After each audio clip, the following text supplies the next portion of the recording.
મિત્રો સ્વાગત છે તમારું મારા નવા વ્લોગમાં। તો આપણે થઈ ગયા તૈયાર, કેમ કે આજ છે ગણપતિનું વિસર્જન। તો જુઓ ફટાફટ તૈયાર થઈ ગયા છે। પછી અમે લીધો ઘડીક વાર રાસ, અને પછી રાસ લઈને કર્યો થોડી વાર ડાન્સ કરી લીધો। પછી અમે પાછા જુઓ થોડાક ઠેકડા માર્યા છે, અને પછી આપણે તો લાગી ગયા મારવાડી ડાન્સ કરવા। આવડે કે ના આવડે પણ તોય તે બધા કરતા હોય એટલે કરવાનું। પછી સાંજે હતો મારા કાકાનો તાવો, તો આપણે આવી ગયા નેરવાળા મેલડીમાં એ પ્રસાદી લેવા। તો જુઓ અમે બધા બેઠા છે, અમે બધા અહીંયા બેઠા છે। હજી જમવાની વાર છે એટલે તો મેં કીધું ચાલો મંદિરે જઈ આવી। તો જુઓ મંદિરે આવી ગયા છે અમે દર્શન કરવા માટે। તમે પણ બધા દર્શન કરી લો। જુઓ મારી બધી સિસ્ટર ને અમે બધા છવી અમે બધા દર્શન કરવા આવ્યા છે, દર્શન કરી લીધા છે ને જમીને આવી ગયા પાછા બેસવા।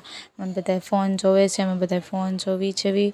જુઓ અમે બધા બેઠા છે, અને આ છે અમારી ક્યુટ સિસ્ટર। તો વિડીયો સારો લાગ્યો હોય તો લાઈક, શેર ને સબસ્ક્રાઈબ કરવાનું ભૂલતા નહીં। જય દ્વારકાધીશ।